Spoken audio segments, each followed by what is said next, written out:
people need to look at it this way, right? If you buy a gym membership, they don't teach you anything. They show you around. And if you say to them, hey, can somebody show me? Oh, we'll get you a personal trainer, right? Then you have the added cost of that personal trainer.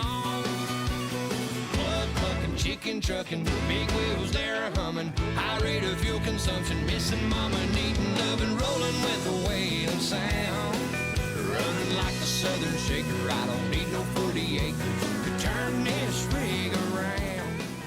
Welcome back to Trucking Fitness Radio, the #1 driver's health and fitness podcast in the world. My name is Dr. Mark Manera. I'm the founder and CEO of the Trucking Fitness Company, and I'm excited to have you listening to this episode.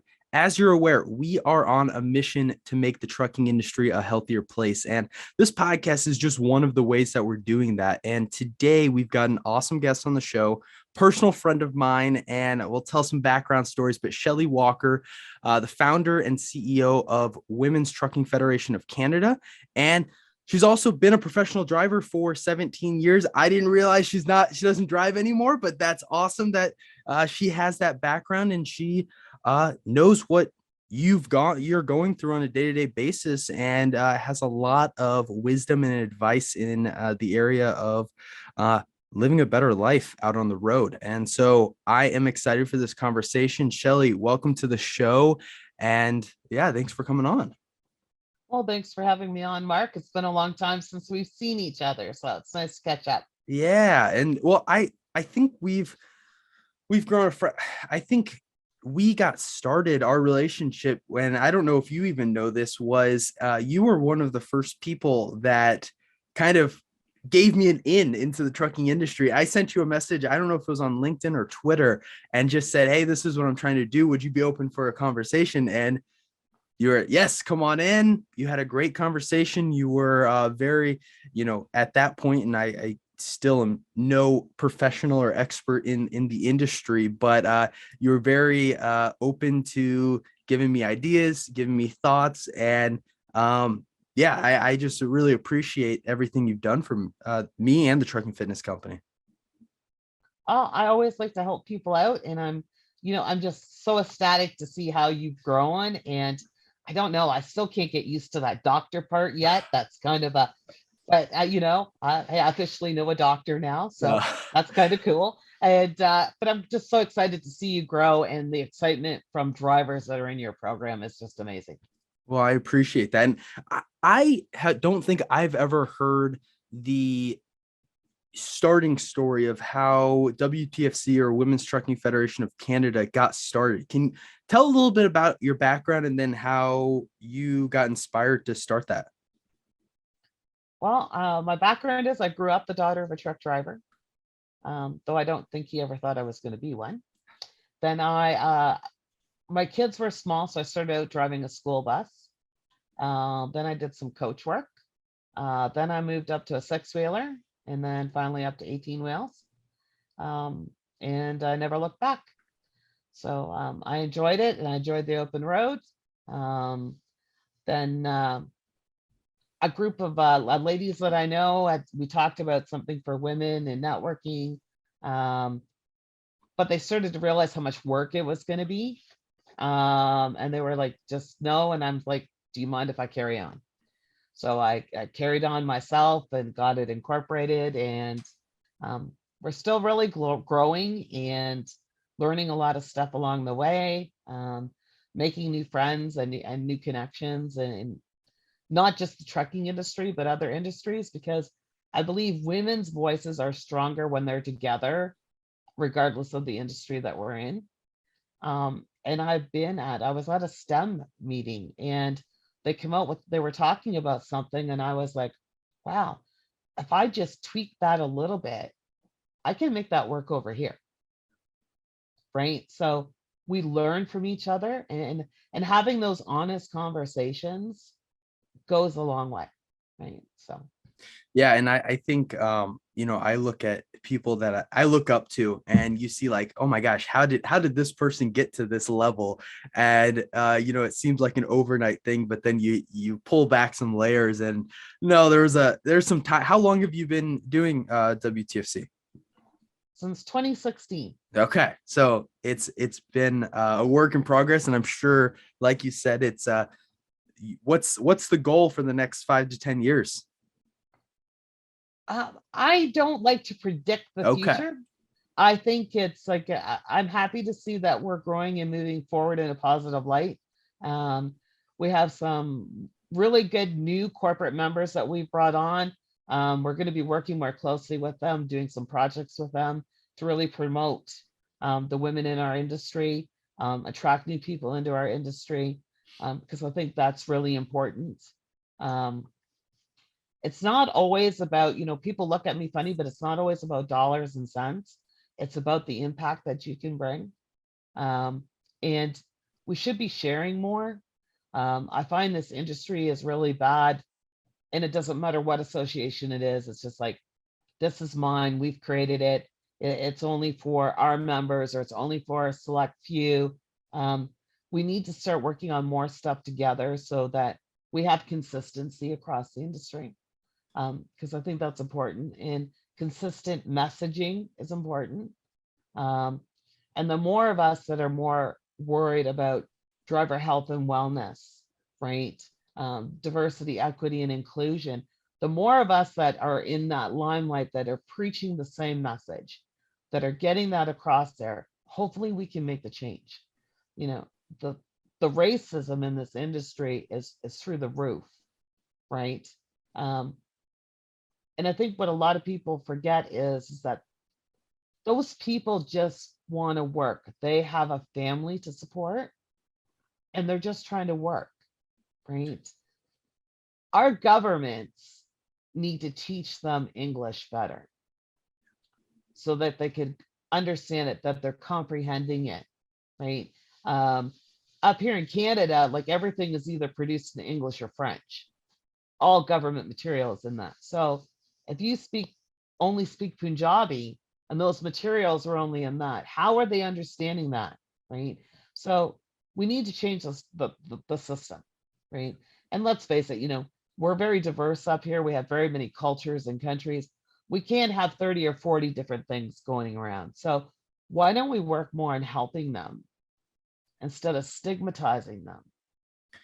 yeah, Right.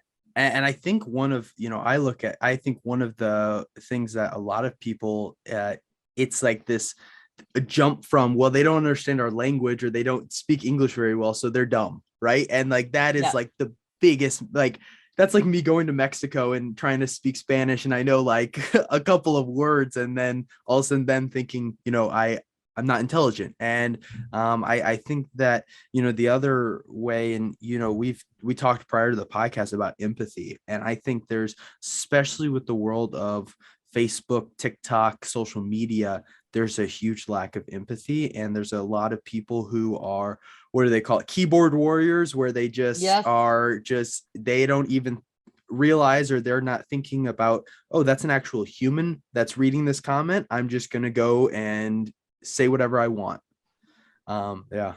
I agree. And I think like since COVID started and all the lockdowns and restrictions, it's gotten worse. Like the commenting and running people through the ground just, because they have a difference of opinion. I mean, everybody's entitled to an opinion, and you may not agree with it, but you can still respect that person. You don't have to agree with them, but you can still respect them. And I think we've lost that. And especially through the last 2 years, we've really lost it. And it's just not right, and like I try to say to some drivers is that you go on about that ignorant immigrant because they don't know English or they don't know French, or they're dumb. Well, remember what you think about being called nothing more than a dumb truck Yeah. driver, right? You hate that. So, but you're willing to label somebody else, right? And some of the names between up in Canada and even down in the US that the drivers are called, take the time. I helped a driver, a Mexican driver. His English wasn't very good, but there was no way he was going to be able to slide his bogies by himself because there was a problem with the pin. There was no way. None of us could have done it, right? I finally walked over to help him because the other ones were just standing there looking at him and pointing and laughing and taking videos and snapping pictures. right? And I see so many pictures on Facebook, so many videos of drivers making errors or accident pictures. And they're the same stuff that drivers condemn mainstream media for posting, right? Um, because 9 times out of 10, if all the family members haven't been notified, and you want to find out by seeing it on Facebook or Twitter or TikTok, right? If you're a driver out there and you love to take videos and you love to do TikToks, why don't you do something to start promoting safety in our industry? Why don't you, Positivity. Yeah. and positivity, become a teacher? And there's a few of them that are, and they're really great videos. And that's what we need to focus more on, right? We don't need to see all these accident pictures, right? And people go on about, oh, the accidents have increased. If you look at stats, they haven't. The problem is social media. So those pictures are getting shared way more. So it just seems like there's more accidents in some cases when there really isn't, right? You know, back in the day, we opened a newspaper, and if it was in the paper, you knew about it or on TV. Now we're seeing stuff from every country around the world, right? Yeah. And I, it's kind of crazy. And just like a side note on that, of just like even like some of the Ukraine Russia stuff and like the Oh, crazy videos you see online, and it's like this is like one of the first times that we're seeing videos firsthand of like actual war going on, which is really scary. And the other thing I always say with people with negative comments, yeah, I always think in my head, because when we post on social media, I get negative comments too, and I get people who say, "Oh, you don't know what you're talking about," blah blah blah blah. And it's like, if you have the time in the day to be negative and post that comment and not do it in a productive or something that like you're trying to educate them and say, well, hey, I understand you look at it this way, but have you thought about it this way? Or, I've tried this in the past and it doesn't work. What about trying it this way? That's what I found. If the people are just very negative, name calling, just going right at and trying to honestly hurt the person, what is going on with the person who's sending that type of message, and what are you fighting internally? And you, that might be, look at yourself, retrospectively, and say, okay, well, what's going on that I want to spread that type of negativity? well, that's just it, Mark, right? And I have to look at it too, is that drivers always have this, oh, there's another suit, right? Another one that's going to try to work to cram some new regulation down my throat, or because you don't drive a truck, you have no clue what you're talking about. And I think you're what people really need to understand. There are some people that do, and you're one of them, right? You took a lot of time to talk to drivers, and you still talk to drivers, right? So you are hearing what their concerns are. You actually listen, and you're trying to develop and design stuff that's easy for drivers to do. And, you know, and I have to say, some of the posts that you come out with once in a while where you're actually pointing that finger at the driver and like, you need to be in control. This is your fault. Stop using this excuse. It's true, right? Drivers have just come up with excuses all the time, right? And the fact that, you do so much just from the post telling them, okay, if you're a Burger King, don't eat this, but eat this. This is the healthier option, right? It's important. And I think the more of that you do, hopefully they'll get it. I really wish more carriers become involved. Um, I had one carrier that is in your program and getting it out to their drivers, and they were like, okay, we need to come up with ways. I want more of my drivers involved in this. What kind of incentives can I do, right? And so that's good. It's positive, right? Like they're wanting to get it, but I do find it's more women than men. And I try to tell the guys that, your health is just important, right? So it's making everybody understand. Yeah. And I think at a certain level, unfortunately, there's in the trucking industry, I think this is kind of, I guess just in trucking in general, of like this macho man, mindset that, well, I'm this tough guy. I don't have to, I don't have to go to the doctor. I don't need to do this. I can figure it out on my own. And I think there's a lot of people who are realizing that's not the best approach. And then also there's people who they go to a doctor or something happens and they're like, oh crap, I need to make a change. And I think everyone from a health and fitness standpoint, it comes down to you have to make that decision on your own. And I look at the trucking industry as like, it's every driver's individual choice, but from the meta perspective or like the bird's eye view, there is an industry-wide problem, and there's changes from an industry-wide that needs to happen, but also every person needs to make that personal decision on their own that this is a priority for them. But kind of getting back to women in trucking, what's like the biggest project or the biggest initiative you all are working on right now? Well, we're getting all geared up for Truck World next week in April in Toronto at the International Center. So we're pretty excited for that, and we are unveiling a new human trafficking awareness trailer there. So we're pretty excited.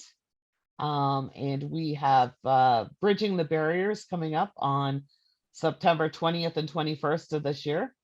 So we'll be announcing a save the date and some information on that very shortly so that people can put it in their calendars and hopefully come and attend. And so yeah, those are some of the two big things that we're working with. We're still working. We do a lot of stuff with Skills Ontario, the Young Women's Initiative. So this year here, the schools were still closed to a lot of in-person stuff. So a lot of that stuff still happening virtually, but next year, hopefully it'll be opening up. So the career fairs and events like that are opening up here. The truck shows are going to be going on this summer. So there's so many of them. It's trying to keep track and how many we can get to. I don't always go with a booth, but a lot of times I'll go and I'll spend a day there walking around so that at least I can hit 2 of them on a weekend. Get out and talk to the drivers and see how it's going on and how life's treating them and, help them just improve life, right? Yeah. I can't help fight for issues if I don't know what they are. So we're doing a lot of stuff with the accessibility issues. That's a big issue up here. Truck parking and rest areas are an issue up here. They have been for years. But now we have, drivers in a wheelchair that, get handed a milk crate to sit on in a shower to have a shower. It's not humane. No. So I've been talking at different provincial and federal levels, trying to get some changes on that. Because I think it's important that we respect everybody. Trying to talk drivers more into looking after their health and fitness, because I hear from too many of them, well, I have my medical. Your medical is once every 3 years, okay? And it is not the same as looking after your health. Yeah. Right. And we do have some medical clinics that are just, take your blood pressure, check your hearing, do the eye test, right? And it's not the same as your doctor doing a full medical and doing a blood workup and, making sure that you're not borderlining on diabetes or cholesterol or, right, and all of those type of things, because you don't want to be that driver that has a stroke or a heart attack out on the road, because it affects you for the rest of your life and your family, right? Trying to tell them to be more prepared. I don't know what it's like in the US, but in Canada, there's not a lot of companies that have benefits. If they do, it's very minimal. So there's no short term, there's no long term, there's no income replacement. And trying to make drivers aware that you need to be prepared for that, and you should be prepared for that. Sure, it may cost you a couple $100 a month, but should something happen, what the savings to you and your family is, I can't describe what it'll be like. Yeah. Right. And when you retire, can you live on $1,100 a month? Or do you want to know that you've got a pension money coming in because you invested in RSPs and pension funds to plan for your retirement? And teaching the young drivers that the earlier they get life insurance and those type of things, the cheaper it is, because they're young, they're in better health, right? Don't wait till you're 45 and your buddy just had a heart attack and died and go, oh my God, I better go do something. because you're going to pay through the roof, Yeah. right? So, we're trying to get all of that out, and sometimes it's not always well received, but we keep pushing the message, and hopefully it makes a change in somebody's life. Yeah. And I think one thing that has like drawn me to our relationship and kind of our friendship has been that you have that unique perspective of like the association and uh, I guess if you want to say maybe not government is the right word, but the association level and the industry level, and then also being a driver and seeing firsthand what the lifestyle is. And, we've talked about, just the current state of health for a lot of drivers, but from your perspective, why do you feel like it's gotten to the level it's at? Drivers have just been so, this has been ongoing for many years. And I think that a lot of it has to do with, it was always about keeping the customer happy, right?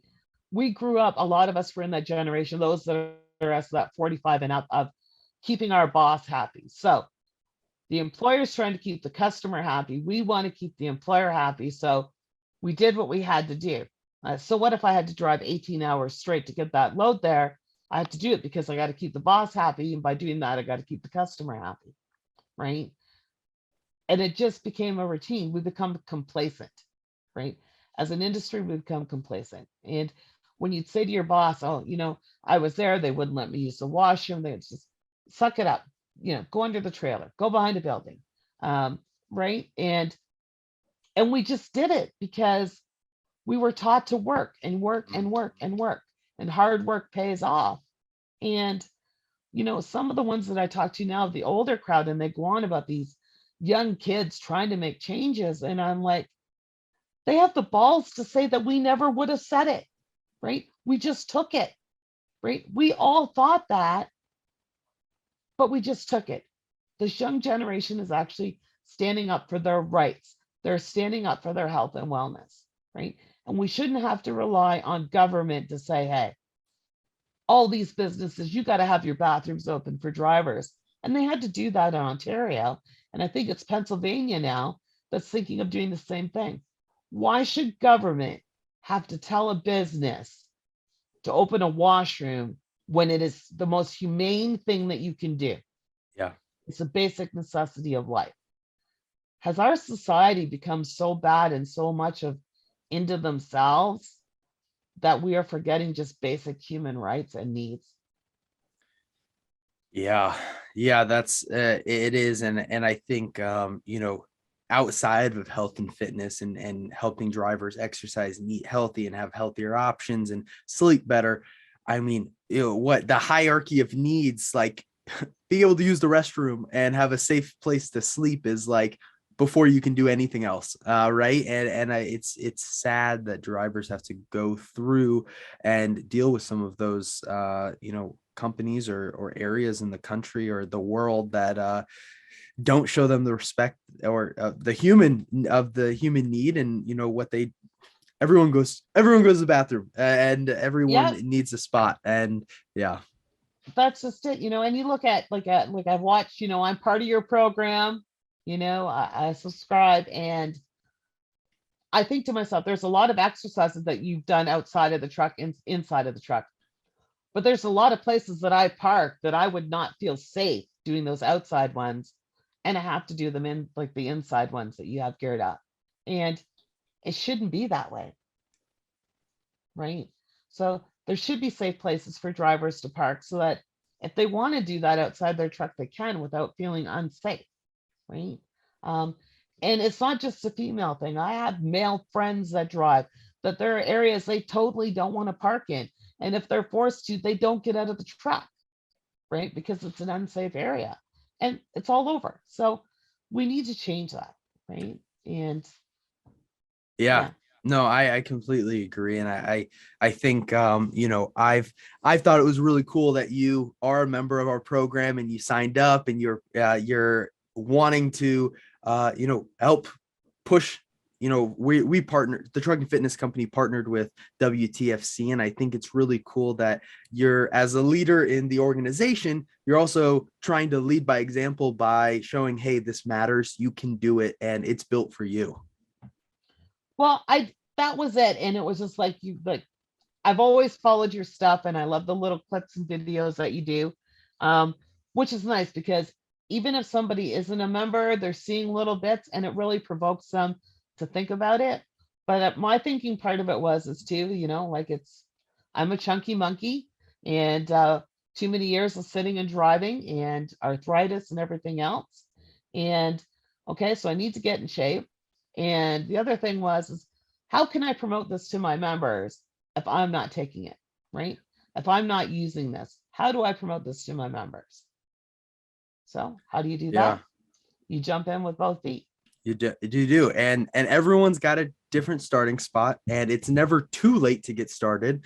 The best time to get started is today. And I think too many drivers push it off to tomorrow. And then they look back 10 years later and it's like, oh man, I wish I would have just made this a part of my routine. We always have that. You get up in the morning, it's raining out. No, okay, I'll start tomorrow. Or, oh, I'm really tired today. No, I'll start tomorrow. Or, my body's hurting today. No, I'll start tomorrow.